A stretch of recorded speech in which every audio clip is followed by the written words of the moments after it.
Welcome to episode 104 of the 4Ps, and this time we're back inside our phone booth here in the Revelation office because, well, I just didn't leave myself enough time to record in the acoustically perfect car this morning before getting on the train for work.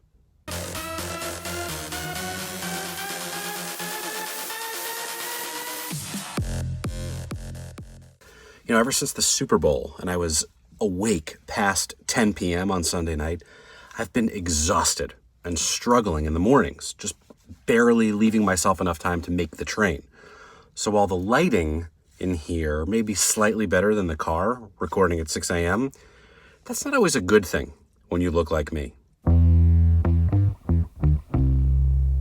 After more than a year of discussion, campaigning, organizing, and planning, and punditry, the Iowa caucuses were a political mess this week. When everyone went to bed Monday night, there was no winner. And when people woke up again on Tuesday, there was no winner.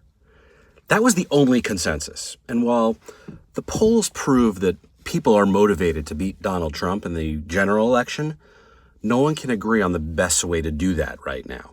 And the clear loser? The Iowa caucuses. They've just cemented their own irrelevance forever. The good news, most of America has ignored the Iowa caucuses for decades anyway, and the only people who still cared were people in Iowa and the candidates and their staffs. This has always been a challenging model, the caucus, and yes, this bad result makes it slightly harder for Democrats to winnow down the field in a line. We're very split between the moderates and the progressives. But the next primary is just a few days away, and caucuses were meant to test early organizing capabilities of campaigns. So this is not nearly as bad as everyone seems to be talking about. But the lack of initial results doesn't necessarily harm our democracy, nor does it empower Trump.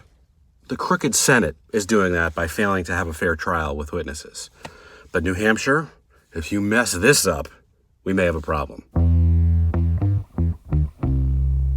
There was like a 5-year period where I spent, 85% of my waking moments thinking about and talking about, testing, and sometimes trying to break the Facebook algorithm.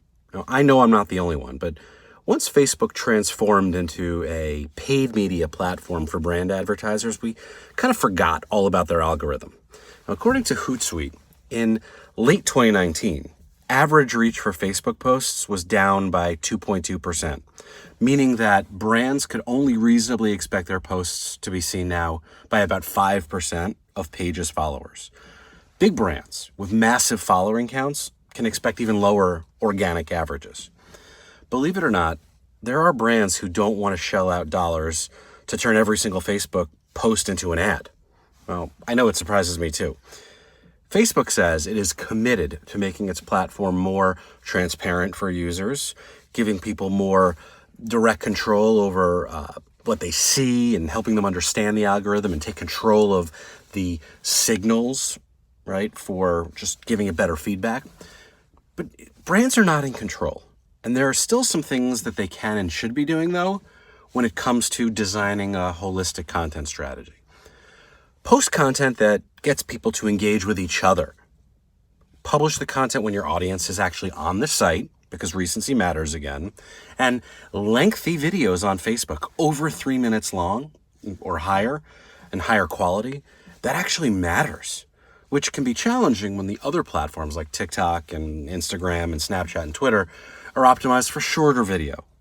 But as always, supporting content with paid media is the only way to ensure that your content remains constant. A few weeks ago, after an in-person renewal of my TSA PreCheck, I realized that I no longer had or could find my Social Security card.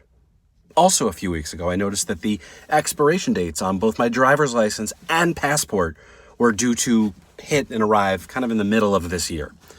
What's more, with the new Real ID driver's license requirements now in place for any even domestic travel, both of these renewals require in-person visits to government facilities.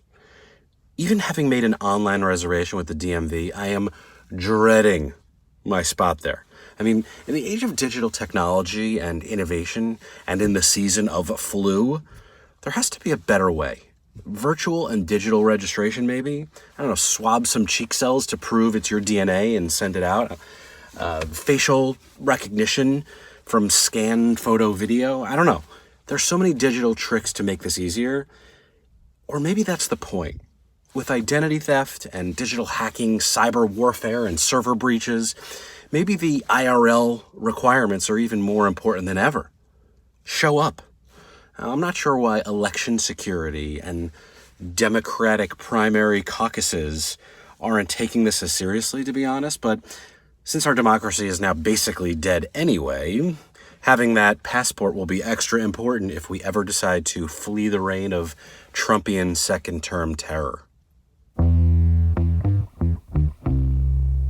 Everyone has, or should have, their own organizational method for staying on top of things.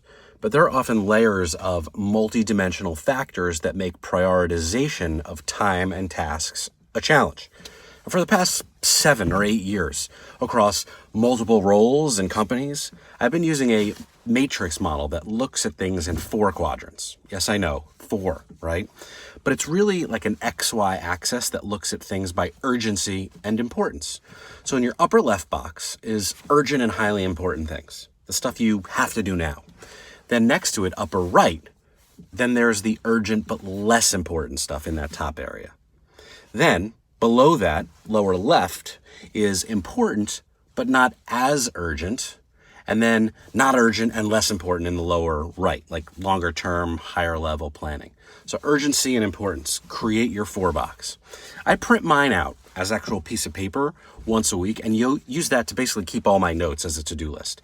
I update handwritten inputs, things I've crossed out on Sunday nights or Monday morning, and it's usually the only thing I print out each week. I'm mindful of the environment.